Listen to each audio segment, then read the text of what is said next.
we go. Ready, and rolling, and action. Actually, it started as a team of doctors trying to diagnose the undiagnosable. What we were trying to do, quite cynically, was to do a cop kind of show in a medical setting. And I felt it was really important that we have a character at the center of it that was interesting and that could delve into the character attributes of the patients and to try and diagnose them through those personal attributes and what they're lying about and what their secrets are. And that's when House came along. And the big green thing in the middle of the bigger blue thing on a map is an island. I was hoping for something a bit more creative. Shouldn't we be speaking to the patient before we start diagnosing?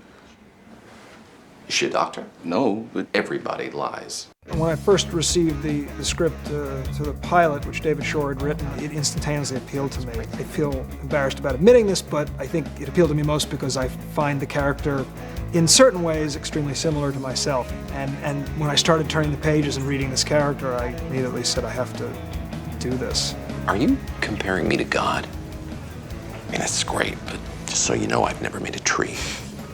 What was really interesting was Bryan Singer, after working on several movies, had decided there's no way on this kind of production schedule I'm going to hire a non-American actor. Unbeknownst to him, we put in the tape of Hugh, and he literally got out from behind his desk and went around his desk and went right up to the television as close as he could get because he was sort of mesmerized. And I said, see, here's an American actor who's really grasping this character. And everyone's looking at me kind of funny because they all kind of knew he was a British actor.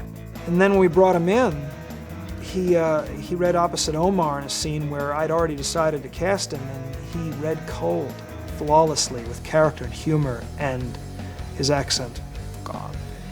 Straight American. And I was thinking, This is Dr. House. So yeah, we sort of knew right away. I have no idea whether that story is even vaguely true. I'm still convinced that they went to 45 other people who turned them down flat and said, I'm not going to do it for that money. Or whatever, I don't know. But it sounds good. It's very flattering to think that something I did on screen caught his attention like that. I can't imagine what it was, to be honest. There isn't a treatment for hepatitis E. Either he'll get better on his own or he'll continue to deteriorate. Yeah, I went to medical school too.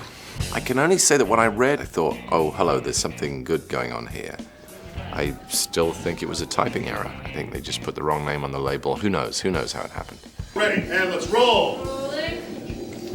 Action. it was a little rough in the pilot, him finding the character and the cadence and the humor.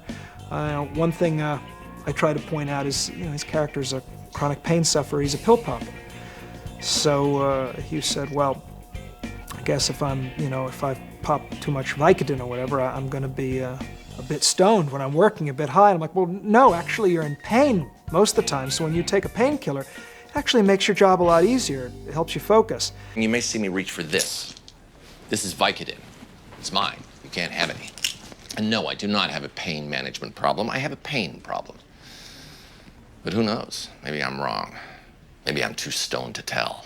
Bryan felt, I think right from the start, very comfortable with this world because of various conditions that he's suffered in his life. He's had to deal with painkillers. He's knowledgeable about them. He actually gave me a Vicodin, my first and only Vicodin, which I have to say is a very enjoyable product. Kids don't use it at home.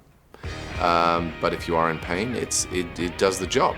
And if you're not in pain, it also does the job. That did become the shorthand. Play this like a 3 Vicodin scene, and it's just kicking in now. Anyone here got drugs? I'm extremely proud of the show. I have a tape of the pilot and I show it to my friends and my family. It's not always, in this medium, especially, network television, where you can find something that fulfills a whole other side of your artistic interests, and this does that. I'm extremely excited about it, and I love these characters, all of them. Maybe after a while, when this run stops, I suppose we'll all get a chance to sort of stand back and say, wow, what was that? What just happened? But at the moment, I have seriously, this could all be a con. I'm not even sure it's on the air. And cut. That's a touchdown. Excellent. Cut.